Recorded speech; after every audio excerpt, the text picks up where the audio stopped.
Avis vascular centre మన దేశంలోనే the best varicose vein hospital.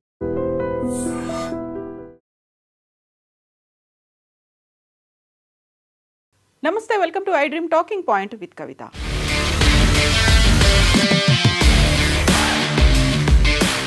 కర్నూలులో అక్టోబర్ 24న జరిగినటువంటి వోల్వో బస్ అగ్ని ప్రమాదానికి సంబంధించి అన్ని నిబంధనలని ట్రావెల్స్ యాజమాన్యం ఉల్లంఘించింది అనేటువంటి వార్తని అధికారులు ధృవీకరించారు. యాక్చువల్గా అది స్లీపర్ క్లాస్గా మార్చడానికి అనుమతులని తెలంగాణ, ఆంధ్రప్రదేశ్ రాష్ట్రాలు ఇవ్వకపోవడంతో ఒడిశా దాకా వెళ్ళి ఆ బస్సుకు రిజిస్ట్రేషన్ చేయించుకొని వచ్చారు అనే దాంతో పాటుగా కేవలం 43 సీటర్ల బస్గా ఉన్నదాన్ని సీటర్ బస్సుని కాస్త స్లీపర్ బస్గా మార్చుకున్నారు. ప్రతి చోట వయలేషన్ అయింది అనే మాటని నిర్ధారించింది రవాణా శాఖ. దీంతో పాటుగా జరిగినటువంటి వయలేషన్స్కి సంబంధించి యాక్చువల్గా లగేజ్ పెట్టాల్సినటువంటి ప్లేస్లో కేవలం ప్రయాణికుల లగేజ్ని మాత్రమే పెట్టాల్సి ఉండగా అదనంగా ఉండేటువంటి డ్రైవర్ కూడా కింద పడుకునేలా ఏర్పాట్లు చేశారు. దానికి తోడుగా ఆ డ్రైవర్ కోసం సపరేట్గా ఫ్యాన్ను కూడా అమర్చారు అనేటువంటి వార్తని ధృవీకరించింది రవాణా శాఖ. దీంతో పాటుగా ఒక కార్గో వెహికల్స్లో వెళ్ళాల్సినటువంటి సామానుని అంతా కూడా ఇల్లీగల్గా ఈ స్లీపర్ బస్లో రవాణా చేశారు అనే దాంతో పాటుగా హైలీ ఇన్ఫ్లేమబుల్గా ఉన్నటువంటి 234 మొబైల్స్ని కూడా ఈ బస్సులో తీసుకెళ్లారు. దీంతో పాటుగా చిన్న సైజులో ఉండే గ్యాస్ సిలిండర్ని కూడా పట్టుకెళ్ళినట్టుగా, అది కూడా దాని ద్వారా కూడా గ్యాస్ లీక్ అయింది. అతిపెద్ద ఎత్తున ప్రమాదం జరగడానికి కారణమైనట్టుగా అధికారులు గుర్తించారు.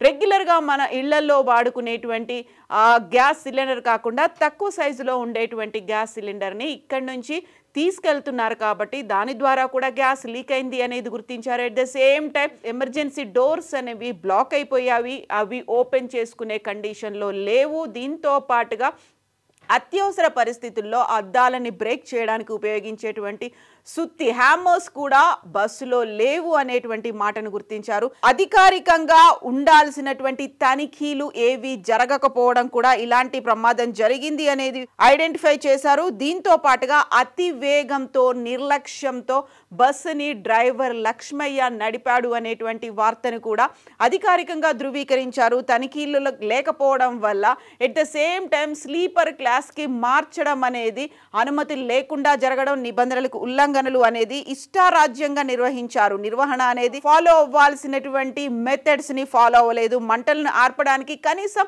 2 అయినా అగ్నిమాపక పరికరాలు అనేవి ఉండాలి.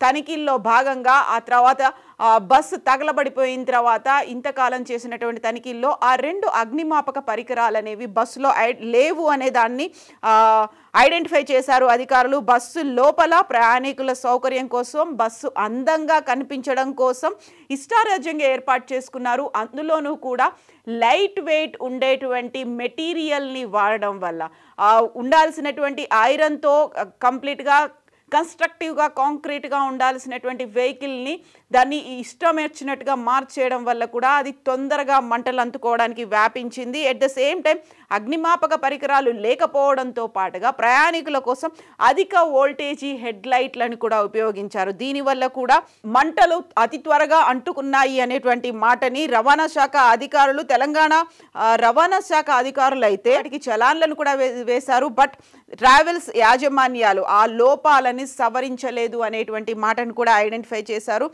దీనివల్లే 19 మంది ప్రయాణికుల మరణాలు సంభవించాయి అనేటువంటి మాటని.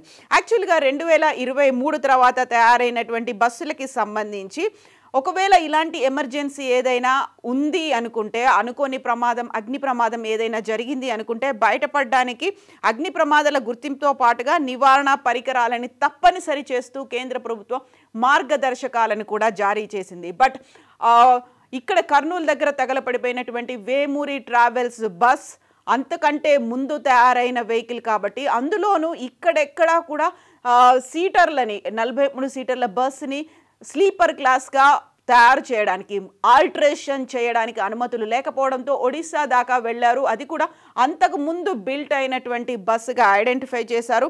యాక్చువల్గా ఏ మోడల్ బస్ అయినప్పటికీ central institute of road transport CIRT దాంతోపాటుగా automotive research association of India ARAI వీటి అనుమతులు అనేవి తప్పనిసరిగా ఉండాలి. అది 2023 అక్టోబర్ నుంచి కంపల్సరీ అనేది చేసింది కేంద్ర ప్రభుత్వం. దీంతో పాటుగా ఎక్కడైతే రిజిస్టర్ అవుతుందో ఆ స్టేట్కి సంబంధించి 45 రోజుల లోపల ఆ బస్ ఆ స్టేట్కైనా ప్రయాణించాలి, ఎట్ ద సేమ్ టైం ఆ రూట్లో అయినా ప్రయాణించాల్సి ఉంటుంది.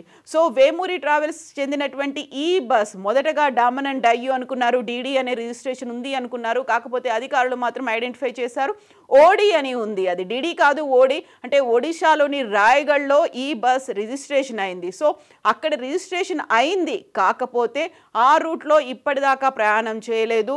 తెలంగాణ, ఆంధ్రప్రదేశ్, కర్ణాటక నుంచి మాత్రమే ఈ బస్ జర్నీ చేస్తూ వచ్చింది, ట్రావెల్ చేస్తుంది, ప్యాసింజర్లను తీసుకెళ్తోంది. బట్ ఇప్పటిదాకా కూడా 45 రోజుల్లో ఒకసారి వెళ్ళి రావాలి అనే కండిషన్ని కూడా ఇది ఫాలో అవ్వలేదు. ఎట్ ద సేమ్ టైం అటు పొల్యూషన్ కావచ్చు, ఇటు లైసెన్స్ కావచ్చు, ట్యాక్సులు కావచ్చు, సేఫ్టీ కన్సర్న్స్ అన్నిటినీ వయలేట్ చేసింది ఈ బస్ అనేది ఐడెంటిఫై చేశారు.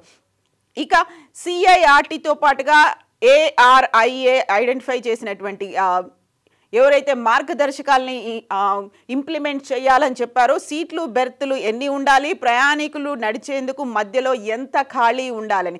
రిమెంబర్, స్లీపర్ క్లాసులు అయిన తర్వాత ప్రయాణికులు నడవడానికి కేవలం ఒక పర్సన్ మాత్రమే నడిచేలా ఉంటుంది. ఎదురుగా ఎవరైనా పర్సన్ వస్తే ఐదర్ పక్కకి తప్పుకోవాలి, లేకుంటే పక్కన ఉన్నటువంటి ఆ బెర్తుల మీద కూర్చోవాల్సినటువంటి కండిషన్ ఉంటుంది. సో ఈ 2023 అక్టోబర్ నుంచి అప్పటి నుంచి తయారైన బస్సులో మధ్యలో ఎంత ఖాళీ గ్యాప్ ఉండాలి, ఎంత నడవడానికి వీలుగా ఎంత ఉండాలి, ఆ విడ్త్ ఎంత ఉండాలి అనేదాన్ని కూడా మార్గదర్శకాలు రిలీజ్ చేశారు. సో అత్యవసర ద్వారాలు ఎక్కడ ఉండాలి, ఒకవేళ ఆపద సంభవిస్తే బయటపడేటువంటి మార్గాలు ఎన్ని ఉండాలి, వాటికి సంబంధించి గైడ్ లైన్స్ కూడా చెప్పారు. సో ఈ ట్రావెల్స్ యాజమాన్యులు అడ్డగోలుగా బస్సుల ఆల్టరేషన్ వాళ్ళకి ఇష్టం వచ్చినట్టుగా చాలా ఆకర్షణీయంగా అందంగా తయారు చేసుకోవడానికి వీలుగా వీటిని మార్చారు. కాబట్టి ఇవేవి అవి ఫాలో అవ్వట్లేదు అనేది ఐడెంటిఫై చేశారు. సీట్ల స్థానంలో స్లీపర్ బెర్తులను అమరుస్తున్నారు, అదనంగా బెర్తులను పెంచుతూ కూడా డిజైన్ చేశారు.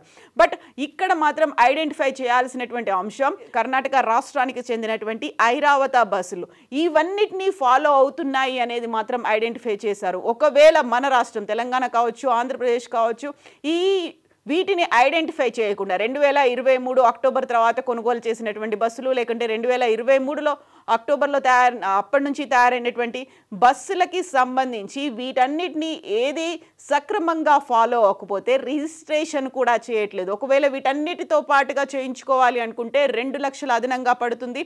బట్ వాటిని బేర్ చేసి రిజిస్ట్రేషన్ చేయించుకోవాల్సినటువంటి అవసరం ఉంది. బట్ ఇప్పటిదాకా మన దగ్గర ఉన్నటువంటి బస్సుల్లో Karnataka road transport corporation run చేస్తున్నటువంటి ఐరావత స్లీపర్ క్లాస్ AC బస్సులే అన్ని స్టాండర్డ్స్ని మెయింటైన్ చేస్తున్నట్టుగా ఐడెంటిఫై చేశారు.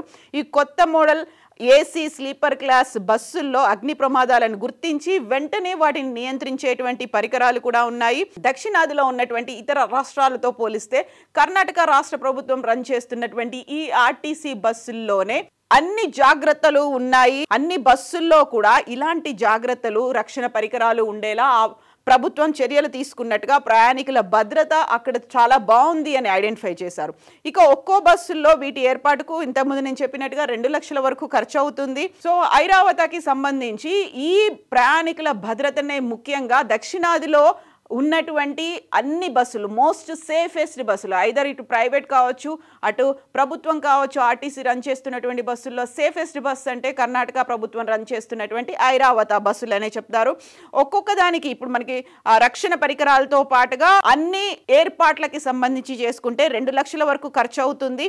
ఈ నేపథ్యంలోనే వాటికి సంబంధించి రిజిస్ట్రేషన్స్ అన్ని కఠినంగా ఉండేలా, ఖచ్చితంగా ఉండేలా చర్యలు కూడా తీసుకున్నారు. ఇక బస్సులకి సంబంధించి 3 రకాల ప్రమాద హెచ్చరికలు అనేవి ఉంటాయి. బస్సులో అగ్ని ప్రమాదాలను గుర్తించడంతో పాటుగా వెంటనే వాటిని నివారించేలా పరికరాలను కూడా తప్పనిసరి చేయాలి అని కేంద్ర రవాణా, జాతీయ రహదారుల మంత్రిత్వ శాఖ 2023 అక్టోబర్లోనే ఆదేశాలు జారీ చేసింది. అప్పటి నుంచి తయారైనటువంటి అన్ని బస్సుల్లో వీటిని అమరుస్తున్నారు. సో ఫస్ట్ అంటే 3 అంచెల్లో వీటిని తీసుకోవాల్సినటువంటి అవసరం ఉంది. 3 రకాల ప్రమాద హెచ్చరిక వ్యవస్థలు ఉంటాయి. ఒకవేళ ప్రమాదం కనుక సంభవిస్తే ఇమ్మీడియట్గా రెస్పాండ్ అయ్యేలా, ఎలాంటి ప్రాణ నష్టం జరగకుండా కాపాడేలా 3 రకాల వ్యవస్థలు ఉంటాయి. అందులో ఫస్ట్ ఇంజన్లో ఒకవేళ మంటలు అంటుకుంటే వెంటనే డ్రైవర్ క్యాబిన్లో ఉన్నటువంటి అలారం ప్రెస్ చేస్తుంది, అక్కడ అందరినీ అప్రమత్తం చేస్తుంది. ఆటోమేటిక్గా అలారం ప్రెస్ అయ్యేలా ఈ వ్యవస్థ అనేది ఉంటుంది. ఇక ఒకవేళ ఎక్కడైనా మంటలు అంటుకున్నాయి అనుకుంటే అలారం మోగుతుంది. దీంతో పాటుగా ఉన్నటువంటి నిర్దేశిత టెంపరేచర్ కంటే, ఉష్ణోగ్రత కంటే కూడా కొంచెం అదనంగా ఉంది అనిపించిన వెంటనే 2 రకాల రసాయనాలు బస్సులో ఆల్రెడీ ఉంటాయి. అవి స్ప్రే చేస్తాయి, స్ప్రింక్లర్ల రూపంలో అవి పనిచేస్తూ ఉంటాయి. ఆటోమేటిక్గా వ్యాపించడం వల్ల బస్సులో మంటలు అంటుకోకుండా ఉండేలా ఒక వ్యవస్థ కూడా ఉంటుంది. ఇక 3వ రకంలో ప్రయాణికుల క్యాబిన్లో కూడా కావలసినటువంటి అన్ని రకాల ఏర్పాట్లు అనేవి ఉంటాయి. బస్ రూఫ్లో 10 నుంచి 12 ప్లేసులు, అంటే స్టార్టింగ్ నుంచి ఎండింగ్ వరకు వాటర్ జెట్స్ అనేవి అవైలబుల్గా ఉంటాయి. ఈ వాటర్ జెట్స్కి సంబంధించి ఒక ట్యాంకర్ను కూడా ఏర్పాటు చేస్తారు. బస్సు కింది భాగంలో ఒక సిలిండర్ అనేది ఉంటుంది. ఆ సిలిండర్తో బస్సులో మంటలు కనుక చెలరేగితే వాటర్ జెట్స్ నుంచి నీరు స్ప్రింక్లర్ల ద్వారా సరఫరా అవుతుంది, దాంతో సప్లై అవుతుంది. ఇమ్మీడియట్గా బస్సులో మంటలు వ్యాప్తి చెందకుండా ప్రయాణికులు బయటపడేందుకు అవసరమైనటువంటి వసతులతో ఈ 3 రకాల ఏర్పాట్లు అనేవి అక్టోబర్ 2023 నుంచి కేంద్ర ప్రభుత్వం అయితే సూచించింది. సో నిబంధనలు అనేవి తప్పనిసరిగా ఉండాలి. అండ్ ఇవి ఫైర్ రెసిస్టెంట్గా ఉండాల్సినటువంటి అవసరం ఉంది. అగ్ని నిరోధక పరికరాలతో పాటుగా మెటీరియల్ను కూడా వాడాల్సిన అవసరం ఉంటుంది. సీట్లు, బెర్త్లకు వాడే కుషన్తో పాటుగా వాటిపైన ఉండేటువంటి రెగ్జిన్ షీట్లు అగ్ని నిరోధక పదార్థాలతో తయారైనవి ఉండాలి. ఇమ్మీడియట్గా మంటలు అంటుకోకుండా ఉండేలా ఉండే మెటీరియల్ని వాడాల్సినటువంటి అవసరం ఉంది. బాడీ, రూఫ్ తదితరాలు కనిపించకుండా ప్లాస్టిక్ని వాడకుండా కూడా చూడాల్సినటువంటి అవసరం ఉంది. లైటింగ్, ఛార్జింగ్ పాయింట్ల కనెక్టివిటీకి ఇచ్చే విద్యుత్ వైరింగ్లో హీట్ రెసిస్టెన్స్ అనేది ఉండాలి. అక్కడ ఫైర్ రెసిస్టెన్స్తో పాటుగా హీట్ రెసిస్టెన్స్ అనేది ఉండాలి. కర్టెన్లతో పాటు అదనకు ఏదైతే ఒక అందంగా ఆకర్షణీయంగా కనిపించడానికి ఉపయోగించేటువంటి మెటీరియల్ ఉందో ఆ విషయంలో కూడా జాగ్రత్త పడాల్సినటువంటి అవసరం అయితే ఉంది. వీటన్నిటిని వేమూరి ట్రావెల్స్ బస్ ఫాలో అవ్వకపోవడం వల్లే అగ్ని ప్రమాదం జరిగింది. ఇక ఈ ప్రమాదం జరిగిన తర్వాత ఇల్లీగల్గానే అన్నిటినీ సీటర్ బస్సులని కాస్త అక్కడ ఉన్నటువంటి రిజిస్ట్రేషన్ అయినటువంటి దాన్ని నిబంధనలకు విరుద్ధంగా స్లీపర్ క్లాసులుగా మార్చారు. కాబట్టి వీకెండ్స్లో ఎక్కువగా ప్రయాణాలు చేసే అటువంటి అవసరాలు ఉంటాయి. కాబట్టి ప్రయాణికులు ఎక్కువగా ప్రైవేట్ బస్సుల మీద అనుకోకుండా వచ్చేటువంటి ఎమర్జెన్సీ ప్రయాణాల కోసం ప్రైవేట్ బస్సుల మీద ఆధారపడుతున్నారు. బట్ వేమూరి ట్రావెల్స్ బస్ అగ్ని ప్రమాదం జరిగిన తర్వాత చాలా వరకు ఇప్పుడంటే ఇమ్మీడియట్గా ఇన్వెస్టిగేషన్ అనేది ఉంటుంది, లేకుంటే తనిఖీలు అనేవి ఉంటాయి, చెకింగ్ పాయింట్ల దగ్గర జాగ్రత్త పడుతుంటారు. కాబట్టి చాలా వరకు వాటిని షెడ్లకే పరిమితం చేసినటువంటి పరిస్థితి కూడా కనిపిస్తోంది.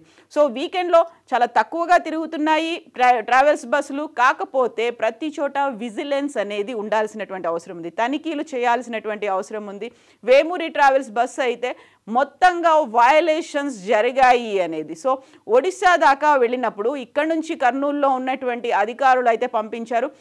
మేము స్లీపర్ క్లాస్గా దీన్ని ఆల్టరేషన్ చేశాము, మార్చుకుంటున్నాము అన్నట్టుగా ఒక లెటర్ ఏమైనా రాసారా, మీకు దానికి సంబంధించి ఏదైనా అందిందా అనేటువంటి ఎంక్వైరీ కూడా ఇప్పుడు ఒడిశా దాకా వెళ్ళి కూడా చేస్తున్నారు అధికారులు. ఓవరాల్గా అయితే ఇక్కడ నిబంధనలకు విరుద్ధంగా బస్సులు తిరుగుతున్నాయి. ఆల్మోస్ట్ 2000 బస్సులు ఇలా స్లీపర్ క్లాసులుగా టర్న్అవుట్ అయినట్టుగా ఐడెంటిఫై చేశారు. బట్ వాటన్నిటికీ ప్రమాణాలు పాటిస్తున్నారా, ప్రమాదాలు జరగకుండా తీసుకునేటువంటి నివారణ చర్యలు ఏమున్నాయి? అక్టోబర్ 24న ప్రమాదం సంభవించింది, ఆల్మోస్ట్ వారం రోజులు గడిచిపోయాయి. ఇప్పటికీ కూడా ప్రైవేట్ ట్రావెల్స్ తిరుగుతున్నాయి. బట్ ప్రయాణికులు ఎక్కే ముందు దానికి సంబంధించి జాగ్రత్తలు తీసుకోవాల్సినటువంటి అవసరం అయితే ఉంది, జాగ్రత్త పడాల్సినటువంటి అవసరం ఉంది.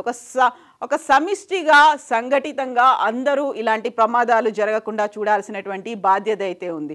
యాక్చువల్గా వయలేషన్స్ అనేవి ఎందుకు జరుగుతున్నాయి? కేవలం ఒక డబ్బు కోసం మాత్రమే చూస్తున్నారా? ప్రయాణికుల భద్రతని గాలికి ఎందుకు వదిలేశారు? వెనకాల కొరడా పట్టుకొని నిలవాల్సింది ఎవరు? ఎందుకని నిర్లక్ష్యం కనిపిస్తోంది? కామెంట్స్ రూపంలో తెలియచేయండి. నిజంగా ప్రస్తుతం ఉన్నటువంటి సమాజం దేనికి ప్రయారిటీ ఇస్తుంది? ఆర్థిక సంబంధాల చుట్టూ మాత్రమే తిరుగుతుంది. మళ్ళీ ఎన్నికలంగానే చాలా విరక్తి కలుగుతున్నాం. మంచి అనిపిస్తుంది కదా, లేడీస్ కూడా ఛాలెంజింగ్ జాబ్స్ చేసినప్పుడు చాలా బాగుంటది. ట్రాఫిక్ అసిస్టెంట్స్ గా నియమించిన ట్రాన్స్జెండర్స్ అందరితో సాల్యూట్ చేయించుకుంటున్నారు. ఫుడ్ డెలివరీ ఇవ్వటానికి వెళ్ళినటువంటి డెలివరీ బాయ్ అనిల్ పై కళ్ళ ముందు